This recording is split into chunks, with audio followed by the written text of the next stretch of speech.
తెదేపా అధ్యక్షులు చంద్రబాబు పైన ప్రతిపక్ష నేతలందరూ కూడా ఆయన హైటెక్ సీఎం రైతులను అసలు పట్టించుకోరు, రైతులు అంటే చాలా నిర్లక్ష్యం వహిస్తారు అనేటువంటి మాటలు ఎక్కువగా స్ప్రెడ్ చేస్తూ ఉంటారు. కానీ వాటిని తిప్పికొడుతూ ఇప్పుడు చంద్రబాబు రైతే రాజు అనేటువంటి దానికి సంబంధించి ఒక సరికొత్త ప్రణాళికలతో ముందుకెళ్తున్నారనేటువంటి టాక్ వినిపిస్తోంది. ఈ అంశానికి సంబంధించి మనతో మాట్లాడడానికి, వారి విశ్లేషణని మనతో పంచుకోవడానికి ఈరోజు మనతో పాటు ఉన్నారు senior journalist, senior political analyst C S Rao garu ఉన్నారు. వారితో మాట్లాడదాం. నమస్తే రావు గారు. నమస్తే. చంద్రబాబు హైటెక్ సీఎం, ఆయనకి రైతులు అంటే చాలా నిర్లక్ష్యం వహిస్తారు అని చెప్పి ప్రతిపక్ష నాయకులు అందరూ చెప్తూ ఉంటారు, జనాల్లోకి తీసుకెళ్తున్నారు వాటిని. కానీ ఇప్పుడు దాన్ని తిప్పుకొడుతూ చంద్రబాబు రైతులకు సంబంధించి ఒక సరికొత్త ప్రణాళికలను ముందుకు తీసుకొస్తున్నారు అని చెప్పి అంటున్నారు. ఏంటది? సో చంద్రబాబు నాయుడు ఎప్పుడు కూడా ఒక ఆలోచన చేస్తే కనుక సమాజం పట్ల ఎంత అంకిత భావంతో ఆయన ఒక నిర్ణయం కానీ ఒక విధానపరమైనటువంటి అంశాన్ని కానీ తీసుకుంటారు అని చెప్పి చెప్పడానికి తాజాగా ఆయన తీసుకున్నటువంటి ఒక నిర్ణయం అని చెప్పి అనుకోవచ్చు. ఏంటి ఆయన తాజాగా తీసుకున్న నిర్ణయం ఏంటి, ఆయన ప్రకటన ఏంటి అని కనుక అనుకుంటే, సాధారణంగా ఇప్పుడు కార్పొరేషన్లు పెడుతూ ఉంటారు, కార్పొరేషన్లు అనౌన్స్ చేస్తూ ఉంటారు. ఇప్పుడు జగన్మోహన్ రెడ్డి అయితే కార్పొరేషన్లు కొన్ని దాదాపు ఒక 100 కార్పొరేషన్లు పెట్టుంటారు. ఆ కార్పొరేషన్లకు సంబంధించి ఏవి కూడా యాక్టివిటీ ఉండదు. అది కూడా కులపరమైనటువంటి కార్పొరేషన్లు పెట్టారు జగన్మోహన్ రెడ్డి. గతంలో కూడా తెలంగాణలో చూసినా, ఆంధ్రప్రదేశ్లో చూసినా కాపు కార్పొరేషను, లేకపోతే కమ్మ కార్పొరేషను, లేకపోతే రెడ్డి కార్పొరేషను, లేదంటే బీసీ కార్పొరేషను, లేదంటే ఎస్టీ కార్పొరేషను, ఇవే వింటాం, కులాల పరంగా వింటాం. కానీ చంద్రబాబు నాయుడు అద్భుతమైనటువంటి ఆలోచన చేసి ఇప్పుడు సరికొత్తగా ఆయన ఒక సామాజిక దృక్పథంతో ఒక కార్పొరేషన్ అనౌన్స్ చేశారు. రైతు కూలీల కార్పొరేషన్ అని ఒకటి అనౌన్స్ చేశారు. ఇర్రెస్పెక్టివ్ ఆఫ్ క్యాస్ట్, క్రీడ్, వీటన్నిటికీ ప్రత్యామ్నాయంగా, అంటే వాటన్నిటికి చాలా దూరంగా ఉండేలాగా రైతు కూలీల కార్పొరేషన్ అనేది ఒకటి పెట్టాడు. గతంలో ఎవరు ఈ ఆలోచన చేసి ఉండరు, ఎవరు చేయలేదు కూడా. రైతు కార్పొరేషన్ ఎవరైనా పెట్టారా, రైతు కూలీల కార్పొరేషన్ ఎవరైనా పెట్టారా అంటే ఏ రాష్ట్ర ప్రభుత్వం ఇప్పటివరకు అనౌన్స్ చేయలేదు. ఏ రాష్ట్ర ప్రభుత్వానికి ఏ నాయకుడు కూడా, ఏ పార్టీకి సంబంధించిన నాయకుడు కూడా ఇలాంటి ఆలోచనలు చేయలేదు. రైతు కార్పొరేషన్ని పెట్టి ఆ రైతు కార్పొరేషను రైతుకి ఒక ఫండింగ్ ఏర్పాటు చేసి, ప్రత్యేకమైనటువంటి ఫండింగ్ని ఏర్పాటు చేసి, దాని ద్వారా రైతు కూలీల్ని ఆదుకోవాలి అనేటువంటి ఒక అద్భుతమైనటువంటి ప్రయత్నం చంద్రబాబు నాయుడు చేశారు. దాన్ని అనౌన్స్ చేశారు కూడా, ప్రజాగళం సభలో అనౌన్స్ చేశారు. కులాలకి సంబంధం లేకుండా జనరల్గా కులాలకు సంబంధించిన కార్పొరేషన్ల వల్ల కుల ప్రాతినిధ్యం పెరుగుతుంది, లేదంటే కులాల మధ్య అంతరం ఏర్పడుతుంది. ఈ కులాల కొట్లాట అనేది ఆంధ్రప్రదేశ్లో ఎక్కువ ఉంటుంది. సో దానికి అతీతమైనటువంటి ఆలోచన చేసి చంద్రబాబు నాయుడు రైతు కూలీల కార్పొరేషన్ ఒక దాన్ని ఏర్పాటు చేశారు. ఏర్పాటు చేసి అక్కడి నుంచి ఒక పెద్ద ఫండ్ని క్రియేట్ చేసి, ఇప్పటివరకు రైతు కూలీలు అసంఘటిత శక్తులు అంటారు, అసంఘటిత కార్మికులు అంటారు. జనరల్గా మనం చూస్తే కనుక ప్రభుత్వ ఉద్యోగులు కానీ, లేదా ఇతరతర ప్రైవేట్ కంపెనీల్లో పనిచేసేటువంటి వాళ్ళకి కానీ, లేదా మ్యానుఫ్యాక్చరింగ్ సెక్టర్లో పనిచేసేటువంటి ఎవరికైనా సరే ఒక సంఘటితమైనటువంటి ఒక ఐక్యత, సంఘటితంగా ఉండే సంఘాలు ఉంటాయి. రైతులకి ఎప్పుడు సంఘటితంగా ఉంటారు, అసంఘటితంగా ఉంటారు. అంటే ఎవరికి వాళ్ళే పనిచేసుకుంటూ ఉంటారు. సంఘటితంగా పోరాడేటువంటి బలమైనటువంటి వ్యవస్థ లేదు వాళ్ళకి.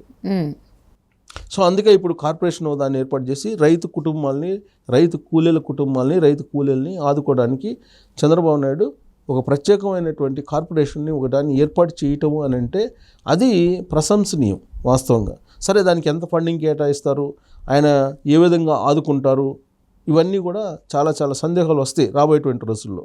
ఒక ఆలోచన అయితే మంచి ఆలోచన చేశారు ఆయన, మంచి ఆలోచన చేసి దాన్ని అనౌన్స్ చేశారు.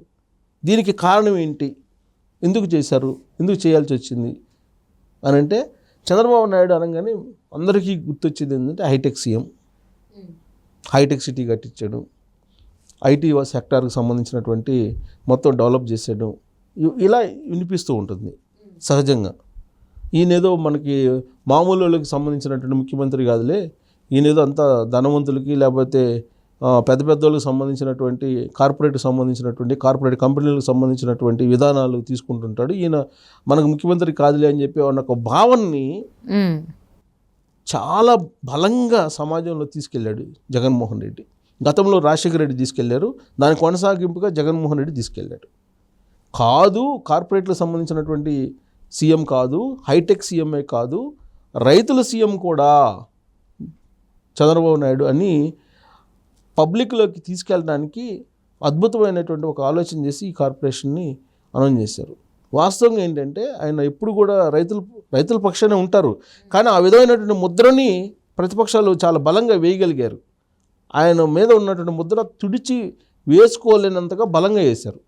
ఎందుకంటే యాక్చువల్గా నేను పేపర్లో పనిచేసేటప్పుడు 2099 ఆ ప్రాంతంలో ఆయన మీద ఒక ముద్ర వేశారు. అప్పటి నుంచి ఆ ముద్ర కంటిన్యూ అవుతూ ఉంది.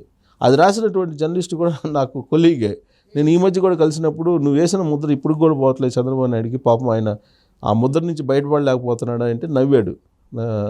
యాక్చువల్గా జరిగింది ఏంటంటే ఆయన ఏమన్నా వ్యవసాయం దండగా అని చెప్పి చంద్రబాబు నాయుడు అన్నాడు అని చెప్పి, వ్యవసాయం దండగా అని చెప్పి చంద్రబాబు నాయుడు అన్నట్టు క్యాప్షన్ పెట్టేసి రాశారు. ఆయన రివ్యూ మీటింగుల్లో జనరల్గా సీఎం హోదాలో రివ్యూ మీటింగులు జరుగుతుంటాయి ప్రతిరోజు. ఆ రివ్యూ మీటింగుల్లో జరిగినటువంటిది ఏంటంటే, వ్యవసాయం కన్నా ప్రత్యామ్నాయంగా ఏదైనా ఉంటే అది చూసుకోవచ్చు, ఇది వ్యవసాయం కన్నా కూడా లాభసాటిగా ఉంటాయి మిగతా ఐటీ సెక్టర్ ఇవన్నీ అని చెప్పి ఆ రివ్యూ మీటింగ్లో జరిగినటువంటి సారాంశం అది. సో ప్రత్యామ్నాయం కావాలి, వ్యవసాయానికి ప్రత్యామ్నాయం ఉంది అంటే దాన్ని నెగిటివ్ యాంగిల్లో వ్యవసాయం దండగా అనే యాంగిల్లో క్యాప్షన్ ఇచ్చేసి తీసుకెళ్ళి ఇప్పటికి కూడా అదే వ్యవసాయం దండగా అని చెప్పి చంద్రబాబు నాయుడు అన్నాడు అనే ముద్ర ఆయన మీద ఉంది. దానికి తగ్గట్టు ఆ టైంలో ఏంటంటే high tech technology IT sector develop అవుతున్నటువంటి తొలి రోజులు అవి. ఆ తొలి రోజులు ఏంటంటే ఈయన ఆ అవకాశాన్ని అందిపుచ్చుకొని అది ఐటీ సెక్టర్ని డెవలప్ చేస్తే ఉద్యోగాలు బాగా వస్తాయి అనేటువంటి ఉద్దేశంతో దాన్ని హైలైట్ చేశారు. అందుకే హైటెక్ సీఎం అని చెప్పి పేరు పెట్టారు. అప్పుడు హైటెక్ సీఎం ఆయన మామూలు సీఎం కాదు, మామూలు వాళ్ళకి లాభం లేదన్నట్టుగా క్రియేట్ చేశారు. కానీ వాస్తవంగా చంద్రబాబు నాయుడు స్వామినాథన్ కమిటీ సిఫారసులు, స్వామినాథన్ అనే అతను ఇచ్చినటువంటి సిఫారసులు వ్యవసాయం మీద అధ్యయనం చేసి ఆయన జీవితం మొత్తం ఆయన త్యాగం చేసినటువంటి స్వామినాథన్ ఈ మధ్య ఆయనకి అవార్డు కూడా ఇచ్చారు కదా. సో అలాంటి స్వామినాథన్ను తయారు చేసినటువంటిది రైతులకు లాభసాటి వ్యవసాయం ఏ విధంగా ఉండాలి అనే దాని మీద స్వామినాథన్ చాలా గైడ్లైన్స్ ఇచ్చారు. దాని మీద స్టడీ చేశారు చంద్రబాబు నాయుడు. ఇప్పుడు కాదు, నాకు తెలిసినంతవరకు 2009 ఎలక్షన్లు అప్పటి నుంచి స్వామినాథన్ కమిటీ సిఫారసులు వాటి గురించి ప్రస్తావించేవాడు చంద్రబాబు నాయుడు. తన పాదయాత్రలో కానీ తన బస్ యాత్రలో కానీ అనేక సందర్భాల్లో చెప్పాడు. స్వామినాథన్ ఏం చెప్పారంటే, మొత్తం అయినటువంటి ఖర్చు అంతా లెక్కేసి దాని మీద ప్రాఫిట్ లెక్కేసి రైతులకి ఒక ఫిక్స్డ్ రేట్ వేసి గిట్టుబాటు ధరలో పెట్టండి అని చెప్పి ఇచ్చారు సిఫారసులు. ఇప్పుడు ఏ విధంగా అయితే ఒక వాచ్ ఉంది, దీని మ్యానుఫ్యాక్చరింగ్ కాస్ట్ అంత అయింది 200 అయింది. సో నీ ప్రాఫిట్ ఎంత 230 రూపాయలు, 30 రూపాయలు ప్రాఫిట్, 230 నువ్వు అమ్ముకో, మినిమం కాస్ట్ దాని మీద నువ్వు ఎంతకన్నా అమ్ముకో, ఎక్కువ డిమాండ్ అండ్ సప్లై దాన్ని బట్టి, బట్ దీని రేటు 230 ఫిక్స్. అలా గిట్టుబాటు ధరని ఫిక్స్ చేయండి వ్యవసాయానికి కూడా, వ్యవసాయ పంటలకు కూడా. అది వ్యవసాయానికి ఎంత అవుతుందని ఒక లెక్క వేయండి. ఇప్పుడు ఒక 100 కేజీలు వడ్లు వచ్చినాయి అనుకో, ఈ 100 కేజీల వడ్లు పండించడానికి ఎంత అవుతుంది దాన్ని క్యాలిక్యులేట్ చేయండి. క్యాలిక్యులేట్ చేసి మీరు దాని మీద మీకు ఎంత ప్రాఫిట్ చూపించి ఇదిగో దీని రేట్ ఇంత అని ఫిక్స్ చేయండి. దాని మీద ఇంకా ఎక్కువ అమ్ముకుంటున్నారు, లేదా దానికన్నా తక్కువ ఉండకూడదు. ఒకవేళ తక్కువ అమ్ముకోవాలి చేస్తే గవర్నమెంట్ కొనాలి ఆ రేటుకి అని చెప్పి అప్పుడు సిఫారసు చేశాడు ఆయన, ఎవరు స్వామినాథన్. ఆ సిఫారసులను అమలు చేయాలని చెప్పి చంద్రబాబు నాయుడు చాలా సందర్భాల్లో చాలా వేదికల మీద పోరాడారు. సభలు కూడా పెట్టారు, రైతు సభలు, రైతు గర్జన ఇవన్నీ కూడా పెట్టారు. ఇప్పుడు అందుకే ఆయన స్వామినాథన్ కమిటీ సిఫారసులు ఏవైతే ఉన్నాయో వాటిని అమలు చేయడానికి రైతు కూలీల కార్పొరేషన్ని ఏర్పాటు చేశారు. దానికి టెక్నాలజీని అనుసంధానం చేయబోతున్నారు రాబోయేటువంటి రోజుల్లో అనేది.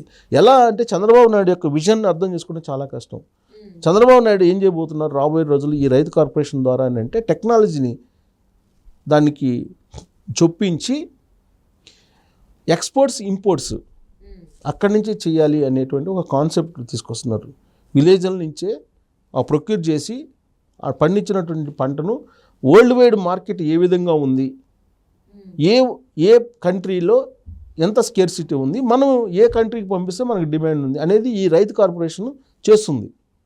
రైతు కార్పొరేషన్ ఏదైతే ఉందో దాని డ్యూటీ ఏంటి, ఇక్కడ పండించినటువంటి పంటకి గిట్టుబాటు ధర ఇవ్వడంతో పాటు లాభసాటిగా వ్యవసాయం చేయడానికి ఏ విధంగా ఉందంటే పండించిన పంటను మనం ఎక్కడ అమ్ముకుంటే ఎక్కువ రేట్లు వస్తుంది అనేటువంటిది చేయాలి.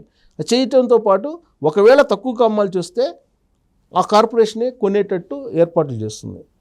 సో రాబోయేటువంటి రోజుల్లో హై ఎండ్లో రైతులకి న్యాయం చేయాలి అనేటువంటి కాన్సెప్ట్లో వెళ్తున్నారు. ఏ విధంగా అయితే హైటెక్ ముఖ్యమంత్రి అని చెప్పి అనిపించుకున్నారో ఆయన, దానికంటే మిన్నగా హైటెక్ కాదు, ఆయన రైతుల ప్రతినిధి, రైతులకు సంబంధించినటువంటి నాయకుడు ఆయన అని చెప్పి కాన్సెప్ట్లో ఆయన వెళ్తూ ఉన్నారు. స్వామినాథన్ కమిటీ సిఫారసులు ముందు పెట్టుకొని ఈ రైతు కార్పొరేషన్ ద్వారా అమలు చేయబోతున్నారు చంద్రబాబు నాయుడు అని చెప్పి మనం విశ్లేషణ చేసుకోవచ్చు. అది ఎవ్వరు ఆ కార్పొరేషన్ ఇంతవరకు కులాల పరంగా చేసుకున్నారు, కానీ ఈ ఆలోచన చేసినటువంటి మొట్టమొదటి నాయకుడు చంద్రబాబు నాయుడు అని చెప్పి మనం చెప్పుకోవచ్చు. Thank you so much Keshavarao garu. Thank you.